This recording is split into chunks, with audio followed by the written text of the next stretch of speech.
Hey guys, and welcome to the latest edition of Train with Honor TV. And today I'm really excited to bring a top health coach who does a lot of online work, and that is Ollie Matthews. So Ollie, good afternoon and welcome to the show. Thanks for having me, Chris.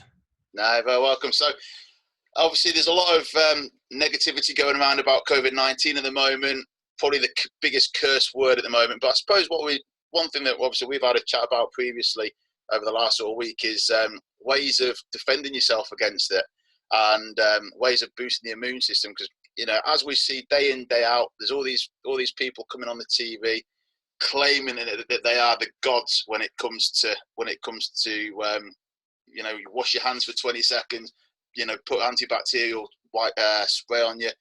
What really does that do? And is that gonna realistically reduce your chances of contracting any form of virus? It's pretty crazy. We look at different studies, and there's more studies being done on this than ever right now. Than other different, because there was different forms of COVID and stuff before, but there's so many different studies coming out, and they're showing us new things all the time. But what is clear is that if you are healthy, and we can go into different opinions as well, but if you look at stats and things, the people that have an underlying health conditions are the people that are getting hit harder by the virus, and also they're the people that are potentially passing away from the virus. And I think, like, when we look into some of the stats in Italy, it was like 1%, one underlying health condition had like 10% of the people, two underlying health conditions, and like three underlying health conditions were 60% of the people that actually died from coronavirus. And there was like around, don't quote me on the exact numbers, just from memory on what we're saying. And there was only about something like 1 to 3% of people that had no underlying conditions out of all the people that actually had the problems there.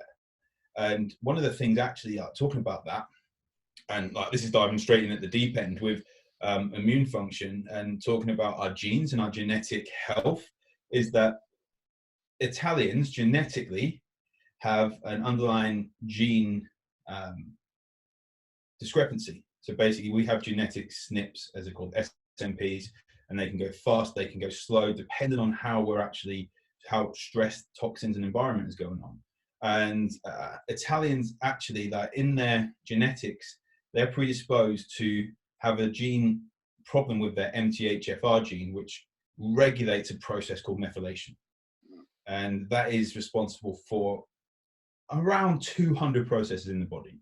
So we're talking like digestion, hormone production, we're talking about energy production, skin repair, all these different cellular repair side of things. And if we've got problems with that, we're going to have other issues going on. So if we look at just immediately at the genetic side of things, and this is completely like going away from like, oh, my camera's gone blurry. Oh. It's happening here. There we are. We're back.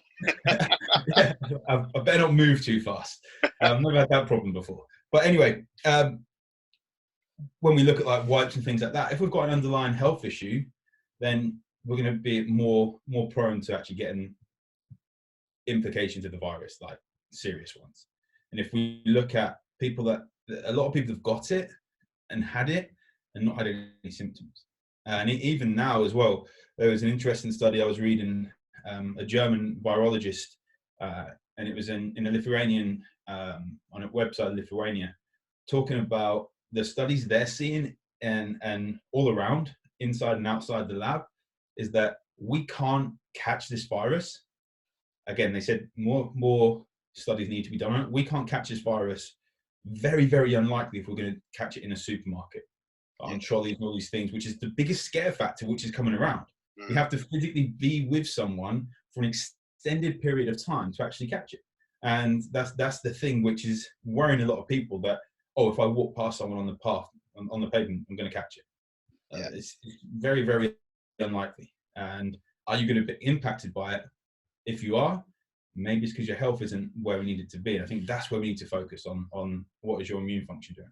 Yeah, you hit the nail on the head there, and it is a case of self-care, and it's ridiculous how it's taken a big outbreak like this for people to actually start being a bit more considerate for not just other people but for themselves. I mean, obviously you're back. I mean, tell us a bit about your background, Ollie. 'Cause I know obviously you've done a lot of work. Obviously, you've been on stage doing some competitive bodybuilding. You've worked with numerous athletes, and you're doing a lot of online work. What is it that tell us about your story into the fitness industry, and sort of why now you're specialising on the immune system.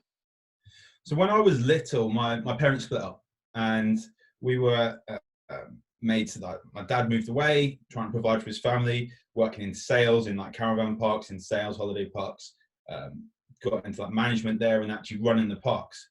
And he would only see us every now and then. It would be like a couple of weekends a month or school holidays. Yeah. And he got headhunted to move further away. And he thought, great, I can provide for my family because he's earning more money, which was amazing. And you go there and the house is on the caravan park, great, all this sort of stuff that he's able to provide a lot for us financially. And this job was stressing him out. And we would see him in the school holidays, and you could just tell he was a bit more stressed, but on the outside, he didn't look unhealthy. Yeah. I remember one Christmas Eve that we were there on the caravan park, no one else there apart from security, and he gets a call to go out at like 9 p.m. on Christmas Eve. Like he was always switched on with the work side of things. And he went out on a course when he was 47 and I was 15 and had a migraine. He would suffer from migraines a lot, but unfortunately this time that migraine turned into a stroke, and he went into hospital on the Monday, and then on the Saturday he was dead. And which was absolutely crazy to have that massive like flick of a switch, to have a life of a 15-year-old completely flipped on its head. Yeah. And that drove me into like obviously at that age you don't really know what's going on as much. You think you do, as all teenagers seem to do, but then it's didn't hit me until I was like 19 years old, 20 years old, when I have delayed onset of bereavement, and I put on a lot of weight. And it was then that I started finding the gym. And I remember at first I was scared to go on anything but the machines. Had an induction there, and I was scared to go to the weight section, and it was always the big, like the meatheads were in the weight section, and I was so scared of it. And this is just a little country hotel country club gym.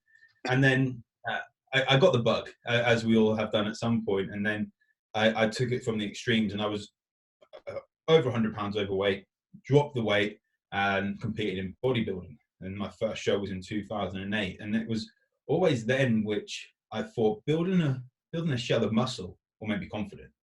And to a degree, it helped my confidence, but I had to do a lot of work up here in my mind in order to help me move forward. And I competed in 7 shows between 2008 and 2012, and always moving myself forward.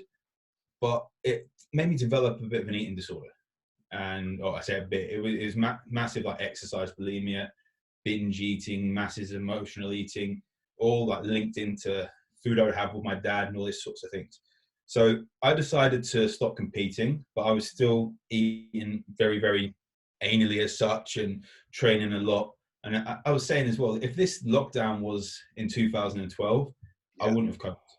It's been hard to cope now without being able to train the way I like to train. But back then, I don't know what would have happened, because that was my massive, massive coping mechanism. And from there, I got into cycling and running, and worked with a guy in the Tour de France focusing on nutrition, triathletes, endurance athletes, and really, really developed a name for myself there, working with a company, Complete Human Performance, in the US, where we have like powerlifters and endurance runners doing them together. So someone would do a powerlifting meet on a Saturday, and Sunday they would do an ultra marathon, which was kind of cool to see that sort of thing. People do really extreme events. And we had like people like Chris Geffen actually worked with the head of Complete Human Performance, Alex Fiada, the guy that runs it, to help with his, I think he'd done an Ironman. So like working with that sort of thing. So helping people like build muscle at the same time as doing endurance. So I developed a lot of nutrition knowledge at that point. But it was always then that I realized that, hang on, this isn't getting me where, like, right in my heart. I started working with a couple of entrepreneurs, a guy called Ron, and he's still working with me now. So this has been like 5 years of him working like on his nutrition and his training. And I noticed that how stressed out that entrepreneurs can get. And it made me realize that, hang on, I couldn't help my dad back then. But if I can stop one of these guys, and it was, the biggest impact I had was a guy that was actually Taylor Swift's manager, a guy called Rick Barker. Okay. And over there, I went to Nashville, And I stayed with him in his house with his family, and I saw the impact it was having on his family.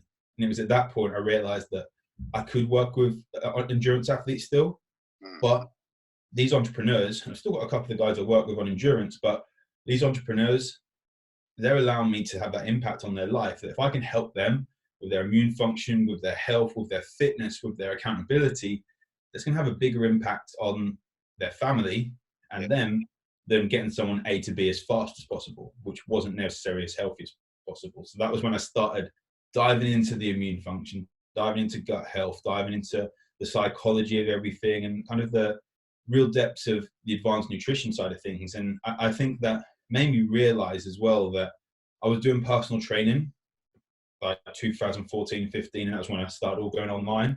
Yeah. And that's when I focused more on the nutrition side. Yes, my clients will have some training side of things and training plans if they need them, but I'm a trainer secondary, but I'm a health coach first, and that's my primary thing that I focus on. And I think that helps us with a lot of stuff. Like, people look at personal trainers like they should be experts in everything, but that's why we have nutritionists and personal trainers. And as I say, I'm an expert in the nutrition side of things. That's one hell of a story. One hell of a story. Yeah, that's the problem. Where like, when people say, "Just give us a brief background," this is going to take a few minutes. Yeah, do you know, it's not a bad thing, because it gives people a realization of exactly why you do what you do. And you know, as a coach, as a trainer, you know, unfortunately we get put under one umbrella, and obviously different trainers have got different backgrounds, different skill sets, and things like that. What's great about your story there, Ollie, as well, is obviously you've looked a lot at not just working with entrepreneurs as such, but also with athletes. And the big story or big thing that jumps out to me there is lifestyle and nutrition. And obviously how somebody lives their life is obviously going to dictate to what choices they're going to make. So are they going to go for a Greggs if they're a key worker up and down the country all the time? If they're short for time, are they realistically going to make a packed lunch? So what sort of importance or what sort of guidance would you give to somebody in terms of preparing themselves better to make their life better, if that makes sense? I think it's being aware of your stress levels, your perception of stress. When we look at how stress is perceived, that some people go to a roller coaster to have fun. I hate roller coasters. Going to a roller coaster for me is stressful, but some people will do it to relax. Just like the gym, like we spoke about going to the gym to train. Some people hate that and they prefer to go for a run. Some people like to run. And I think it's looking at the stress that's in our lives and what is that doing to our body. And we look at health-wise, and the thing that frustrates me, I've got a couple of clients where I go to their doctors with them and go to hospital appointments and we speak to the specialists, is that from what I've seen is that people are looking at health from working on a system. But when our body is actually made up, it starts off at like molecules, macromolecules, then we go into cells and tissues. Tissues make organs, organs make systems, systems make our human organism. And if we look at cell health, we can fix everything else going on. But a lot of people are missing that out and just looking for the external thing that's happening. Hence why there's a pill popping, stereotypical pill popping like economy or population that we live in. That we need to have a look back. So if we can have a pill for something, great, it stops the pain, but what's the underlying cause? You have a headache and you're dehydrated. If you have paracetamol, it goes away. But if you don't drink water, you're going to get that headache back. Yeah, this is it. And it's finding out what is going on. So if you are seeing things that are actually happening, so you're losing focus, you're low on energy, you're waking up groggy, and you're having to have caffeine first thing, you're feeling very low or just like flat on moods. You're waking up during the night, which is a big thing for many people, and even more given the last couple of months, that people think waking up during the night to go to the toilet is normal, and it's common. It's not normal, it's common. So everyone thinks it's okay. But our body should be able to go all the way through the night. And a lot of that is blood glucose management. And I think that's what we need to look at first off. Yeah. So, and I suppose and when it comes down to management, it's not. And it starts with your head, doesn't it? And it is about getting. It's all about being honest, because we live in a society at the moment where we compare ourselves for against other people. So you've got all these celebrities who come in. You know, men, for example, they're looking at people with a six pack. They want that beach body. We're coming towards the summer, and all of a sudden everyone's panicking because we're isolated. And they're thinking, right, I can't. You know, as soon as lockdown's lifted, if I want to go down, if I want to go to Spain, I'm not going to be able to get lean. But in reality, like you rightly say, you know, you can do it, because if you focus on, you know, basic things, isn't it? Getting that structure, writing down what's important. You know, if you're stressed out, get that whiteboard, write everything down, prioritize what jobs need doing, and then bizarrely, obviously, stress levels are going to come down. I suppose immune system will go up as well, won't it? Because it's going to start, it's going to start there, because obviously there's going to can be less of a trigger, and then we can start getting a bit more focus on our life, can't we? In terms of that. I think the biggest thing that's going to impact your, apart from circadian rhythm, the biggest thing that's going to impact your immune function, as in lower it, is lack of sleep and stress. Yeah. So with stress, that it's been shown that high levels of fear, anxiety, and depression will lower the immune function. And right now as well, with the amount of fear mongering that's going on, whether it's true or not, the amount of fear mongering that's going on in the media, because bad news sells, studies to show that, is causing people to be a lot more stressed, which is then making people also then get out of their routine. Now, stress is going to increase cortisol levels, as we know. It's going to put us in a fight or flight mode, which means less blood in the digestive system, and that means we're going to get less nutrition from our food, less ability to digest, more bloat, more water retention. And when we get that out of routine, which I've had to adjust my routine, and I'm sure pretty much every single person around has had to adjust their routine right now. We get out of routine, we start, but we get to start with Netflix late at night, we're waking up late, all these different things, and our body isn't built for that. And having some sort of routine right now is going to be the thing which is going to, first off, help your circadian rhythm. So when your body clock is designed to wake up and when it's designed to go to bed. And we see the optimal sleep time around 10:30, which is going to be like shown as optimal, 7-8 hours sleep, whatever it is that you have, and of straight, like, unbroken sleep should allow us to be rejuvenated and recovered. Now, the problem that people have is that with the stress levels going up and poor blood glucose management as a result, so people will have their blood glucose management all over the place. They go to sleep. Obviously, they're not eating, which is one of the things which help regulate it. So blood glucose goes down. Our brain needs glucose. It primary functions, or primary fuel, is glucose. So we have to have glucose in our system to fuel our brain, which is still functioning during the night. We're going through all these different detoxification process, methylation, as we said about. We need to have that to function. Now, when it goes low, cortisol's primary job is to boost blood glucose levels.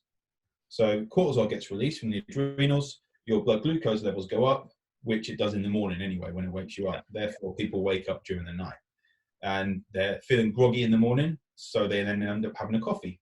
And there's a reason why caffeine is the only drug which is allowed in prisons. And when we look at how much widely available caffeine is, and don't get me wrong, I love having coffee and things like that, but myself, I've noticed from being about 8-9 weeks caffeine free, my thinking is so much clearer. Right, okay. And what happens in the morning is that our caffeine, it reacts on the same pathways as dopamine. Right. So we have what we call the dopamine reward system. So they're neurotransmitters, and we have to have more and more and more because we burn out. So that also then, if we have caffeine to wake us up, our body isn't naturally waking up anyway. Yeah. So it's having like a fake wake up. So you can have things like cold showers, go out and in the sunlight, eat, and all these sorts of things will help the body wake up a lot more naturally than caffeine. Yeah. So people that are waking themselves up with caffeine, not to say cut it out unless you are very, very sensitive to it, but have it a little bit later, 11, 12, like morning, midday, because that can impact your sleep as well. So if you're having sleep problems, have a look at where you wake up, which will be the biggest thing. That's going to increase your stress levels, lack of sleep, more stress during the day. There's going to be inflammation and more weight gain.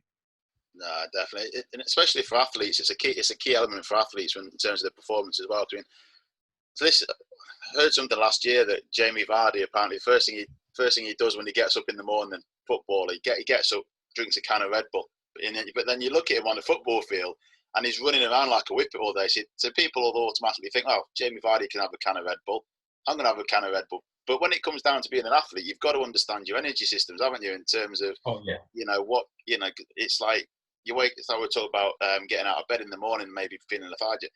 Your ATP system, as soon as you pull that sheet off over your bed, your energy systems have been done. So it is about obviously educating yourself and not being afraid to change your daily routine. Because if you're feeling fatigued, there's got to be a reason for it, and you've got to change it a bit. So go for your walk, or if you're going for your walk and it's not waking you up, maybe have a lie in, because people have a misconception on it, haven't they, in terms of how much sleep you can have or how much sleep's good for you and how much sleep isn't good for you. Because I think the average is like 7 to 9 hours, but then people think that if they've had 9-10 hours sleep, that it's almost frowned upon, isn't it, to have like a 40-minute nap in the afternoon. And what people need to understand is sleep's good, because it's obviously giving your body the chance to recover, and obviously the more recovered your body is, the more you're going to be able to perform in the long run.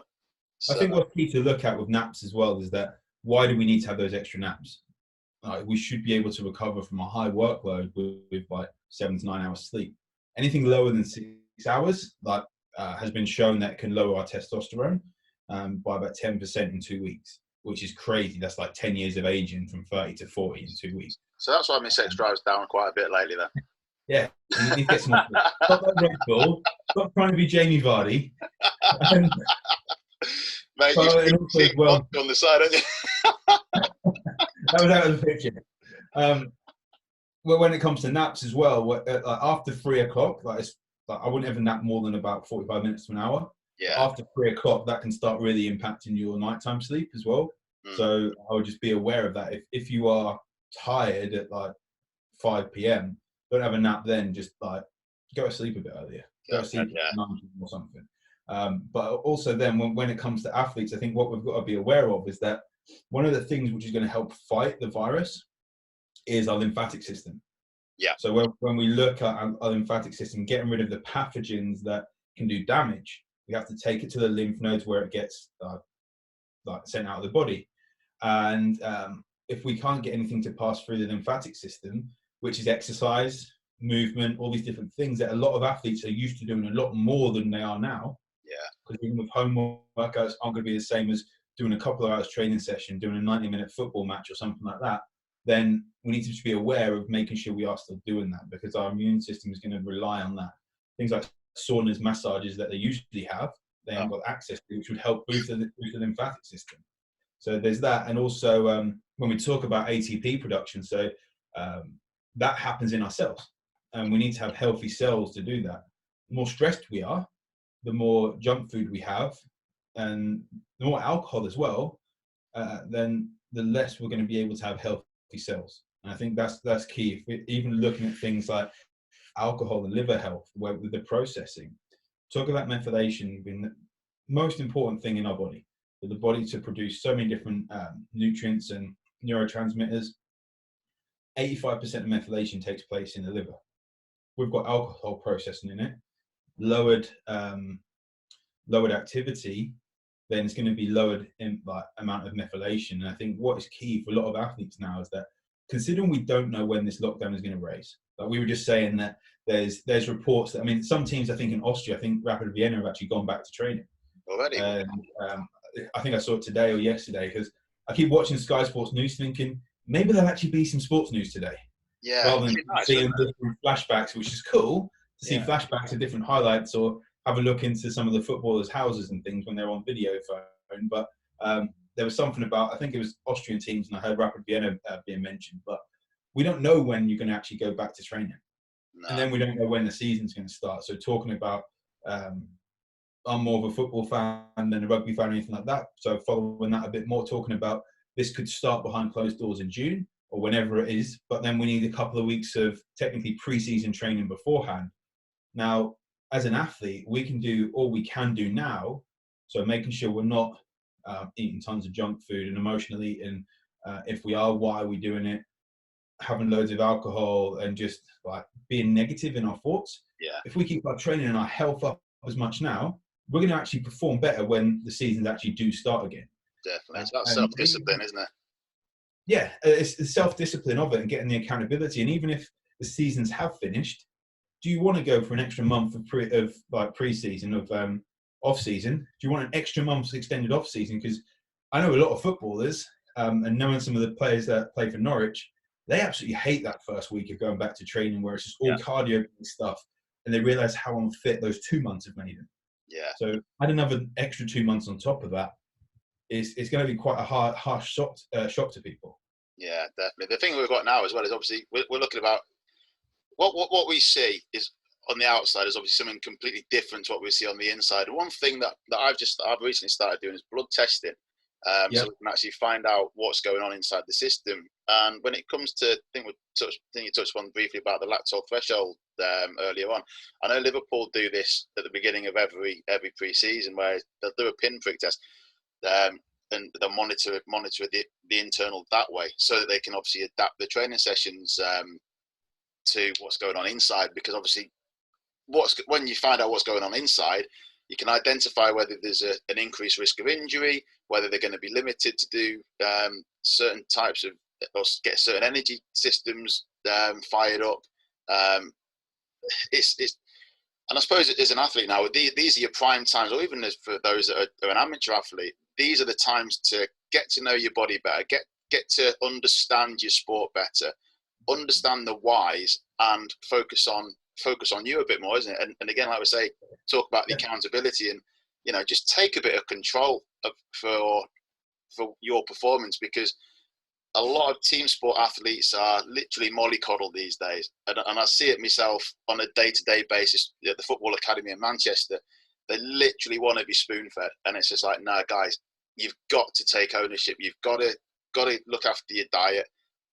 You've got to start having a structure to your day. You've got to identify what's going in, what's going out. You've just got to take ownership. And, this is the time.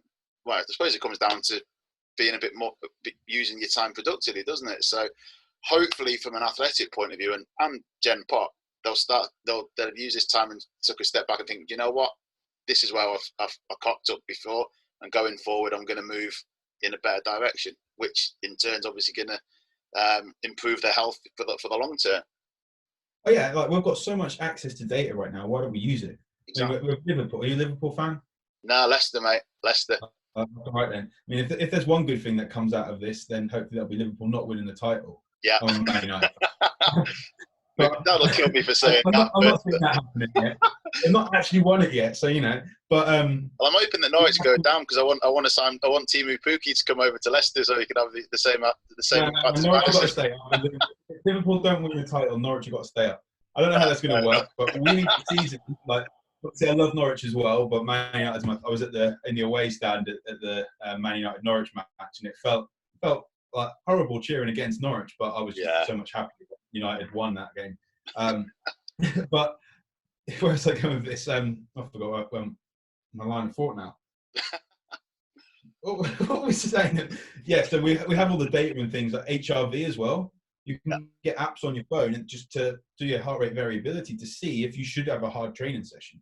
Yeah, because a lot of athletes are like, most of them are mentally strong, and they've got to that level in their profession because of the fact that they're pushing themselves to their limits, and they will push further than their body is actually ready for some days, and that will tell them whether they lift it. I think as well, everyone's gonna have a different opinion on it. Is we've seen the Spurs players out training and stuff, and that could be because of the so much protection on them. They don't really know how to think 100% for themselves, and they like that team environment.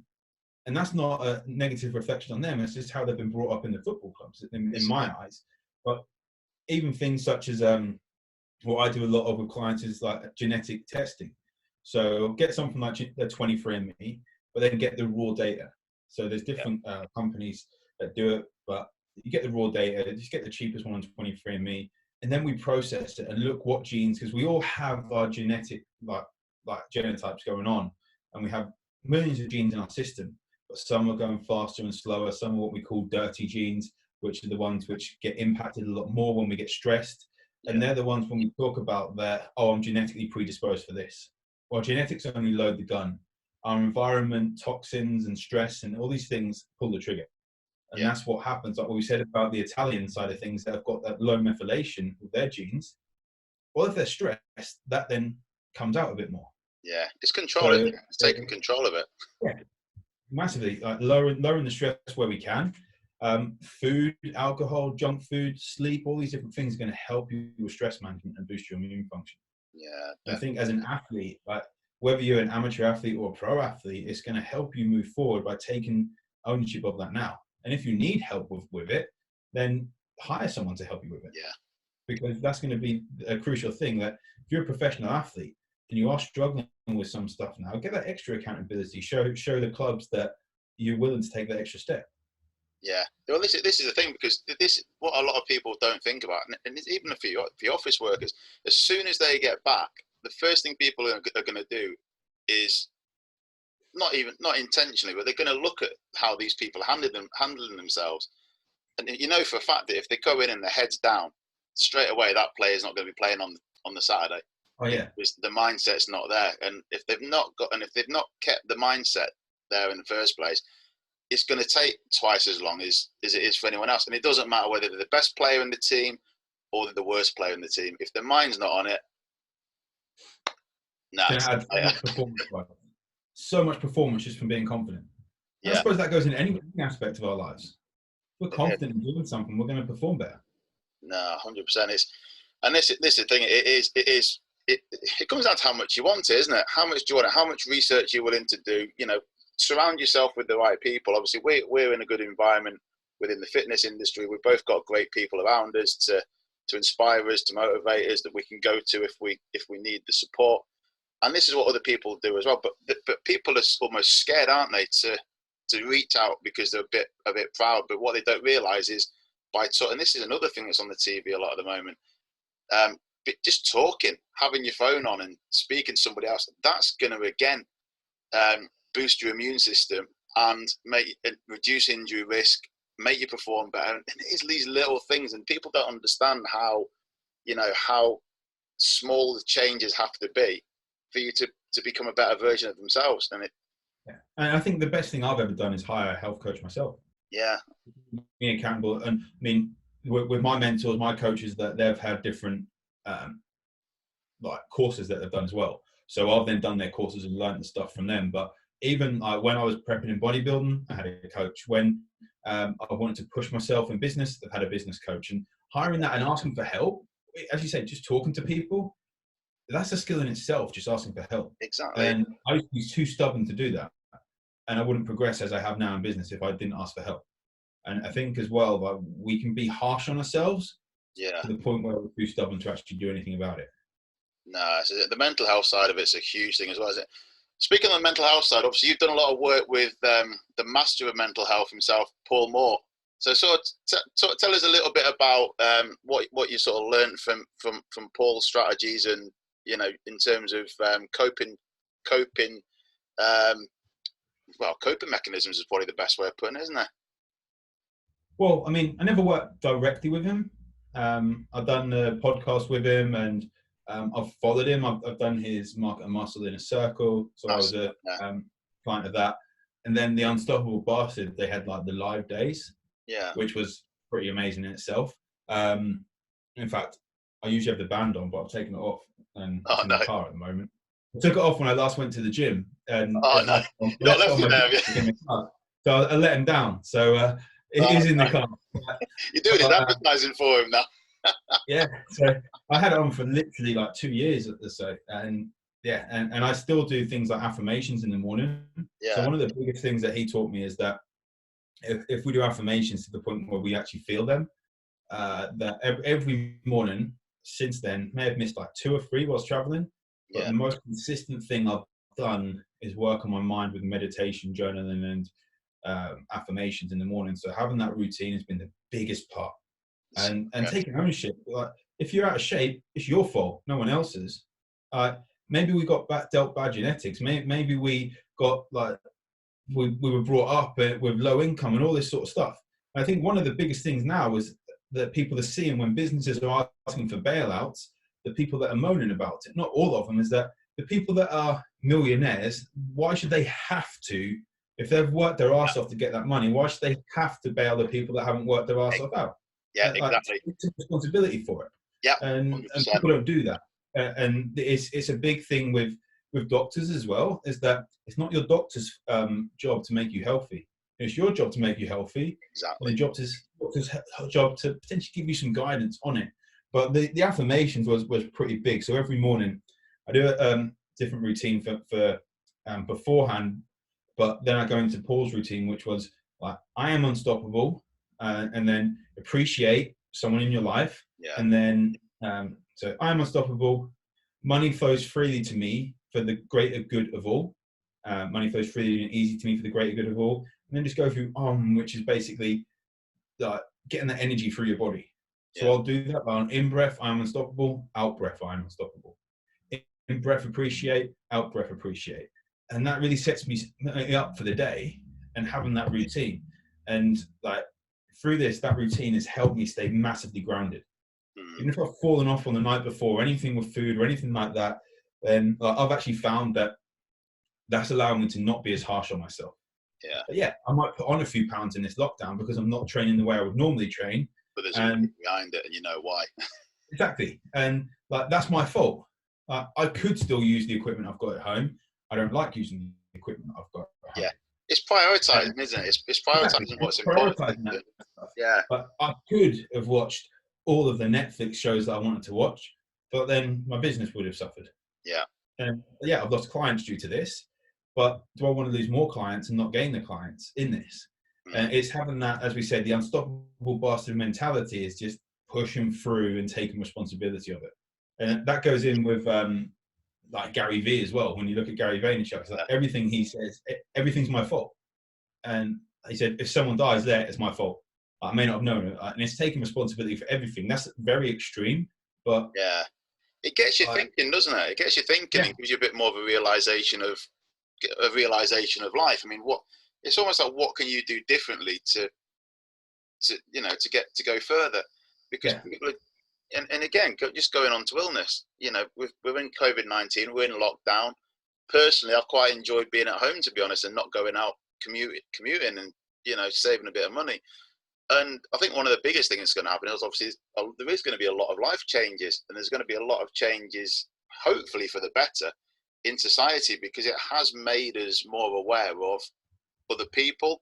It's made us, it's brought people out, I suppose, as well, isn't it? Because if you look in the fitness industry now as well, you can see the influencers, or the right influencers, are the ones that are coming out and they're giving a support to their community, whereas you got some of them that are they'll hide away. And this is where the difference between the right and the wrong people to follow, B, to invest your time and money in, and C, to even trust. So I think that talking about like investing money, when I saw Paul and a couple of years ago, and we went onto the seminar, I wasn't earning as much as I'm earning now. Yeah. I was like, why aren't I doing this? Why aren't I doing these 5-figure months and stuff like this? And I realized it was my fault. And one of the big things was not investing in my business to the point, because I was working from a scarcity mindset. Yeah. And when I switched to abundance, knowing that there's always going to be money there, if the government don't want to give it all out at the moment, that is. Yeah, there's always going to be money there. Give it to me. Unless you've invested in oil and stuff like that. But anyway, there's always going to be money there. And if I invest in me, people will invest in me. Yeah. And there's so much that I see that I need to ask my wife before I do this, especially with health. I'm the same. We're talking with guys, like specifically with this, like talking about investing in your health. It's not your wife's health. Yeah. Your wife is going to benefit from it. But if you know that if you invest in this, and like you'll probably have with some people that have said they can't afford it at the moment, if you invest in this and do the things you say, That's going to improve your energy. It's going to improve your sex drive. It's going to improve your confidence. Yeah. You'll look better. You'll feel better. Your Exactly. wife will benefit from it. Yeah. And that is one of the big things that people do not understand with that they're scared of just taking that. And the reason isn't because they're worried about what their wife thinks. The reason is because they're worried that they aren't committed enough to actually do it.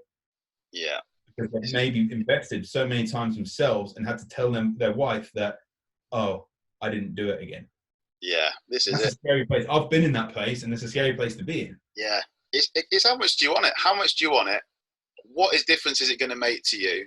And how are you going to benefit? And if you know you're going to benefit, because at the end of the day, if you can't look after yourself, who else is going to look after you, right? Exactly. That's the big thing. So what we'll do, Ollie, is we'll sort of try and, well, I say we won't round up as such, but tell people about your business and sort of like, because I know you're doing a lot of work online at the moment. So tell us all a bit about your business and what you're doing with your client base at the moment. So I've got like three kind of, streams of clients where there's people that just want the accountability. So we're checking in with accountability to make sure they've got their goals done and the things they're going to do each week, and making sure they've got their health on track to what they're doing each week. But that's kind of like, when we talk at different levels, it's the people that just want to have a little bit of extra accountability. Yeah. Then we have a few training only or nutrition only, which is just a bit of basic. But the biggest part is going deeper into the health side of things. So we're looking at cell health. We're looking at your health history.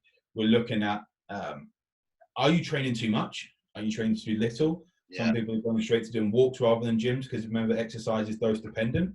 And with their stress levels, and really boosting everything up from there, from a cellular level, whether that includes having to get some supplements in, changing lifestyle. And I mean, I've been described as everything, and like, as much as I hate the cringeworthy term life coach, I've been described as that. I've been described as personal trainer, nutritionist, health coach, and it's what works for that person. Yeah, this is it.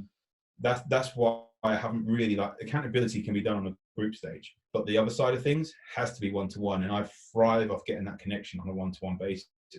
So that, and that's basically what I'm doing on the business side of things. That sounds pretty awesome. And have you found, how have you sort of found it, that the scenario we're in at the minute's impact? Obviously, we spoke about losing a couple of clients. Obviously, I've lost a few clients as well. How have you sort of handled that in terms of trying to make the best out of a bad situation, so to speak? So we have different phases that we go through. And the first phase for me was panic phase, because those 3 clients that I lost was like, and they were full on one-to-one clients, and that was what, near enough $3,000 a month that I lost. And that was actually on the same day they went. So, and I only work with a few one-to-one clients. So that's a big chunk of my monthly income. So that week I was just anxious, stressed out to the max. And then I realized, hang on, no, this isn't because of me they've dropped. It's because of the things around there. But what could I have done better? Putting out that confidence. And maybe it's just, I had to take responsibility to the fact that maybe they aren't the clients that I want to work with at this current moment in time. And that's allowed me to realize that the people that want to boost their immune function, that still want to invest right now, move forward with their life, because it absolutely can be done, are those that I want to work with. So I've picked up like 2 or 3 clients as a result since then, and which has been really great. So at first, I was panicking, because you think, oh, 3 clients have gone, is everyone going to go? And then I had to really, like, after the panic mode set in, I thought I'll do a very, very low end thing, which is like £50 a month. You get your training for 12 weeks and all that sort of thing. And then that isn't what I love doing. I love the accountability. I love going in depth for people's health. And then I came back to that, and like, there was like a couple of weeks where I didn't put a post out, or a week I didn't put a post out. So I was really just getting the inspiration back. And what I'm doing right now is making sure the content I put out is inspired, because you can tell when there's energy behind a post. So you reevaluate. So you're always reevaluating, aren't you? Sort of seeing how you can progress going forward. So where can people find you, Ollie? So obviously you're on Facebook and everything. So Facebook, Ollie Matthews, Ollie Jordan Matthews. You can go ojhealth.com, ojayhealth.com. I've got my books on Amazon, the One Day Body Upgrade. But if you want a free copy, then just go to ojhealth.com/free book. And you can contact me there. Contact me on Facebook, Twitter and Instagram. It's at OJ Health. So anywhere, I'm pretty easy to contact. Yeah, fantastic. So guys, definitely get over to Ollie's sites over there. Take advantage of his free book, because saves you a good few pennies on that one, doesn't it? Ollie, any Yeah. final thoughts? Any final thoughts you want to give to the listeners, or the watchers, I should say? Yeah. Control what you can control. Yeah. Don't talk yourself out about the things that you can't control. The more we moan about the government at the moment, the more stressed we're going to get. And I think as an individual, we can control certain things. So focus on what you can control, and one day at a time. Like my body, the book is a 1 day body upgrade, and it's just focusing on 1 day at a time. And I think we need to look at that more and more now. It's not as in upgrading your body in 1 day. Yeah. It's 1 day we can do 2, we can do 3, we can do 4. We can do that and build up those habits. Focus on what we can control, and you're going to get far. Absolutely perfect. Absolutely perfect. Well, Ollie, it's been absolutely fantastic to have you on the show, and stay safe. And guys, get in touch with Ollie if you want to find out more about boosting your immune system. And obviously, of course, if you want to have a look at his online programs, feel free to have a look at that as well. So, Ollie, thanks very much for your time today, buddy. It's been fantastic, really insightful, and look forward to catching up soon. Cheers, mate. Thanks for having me. That's one. Cheers, buddy. Well, let's see if I can. So I want to look for the recording bit now. They moved it on here somewhere. Oh, there we are.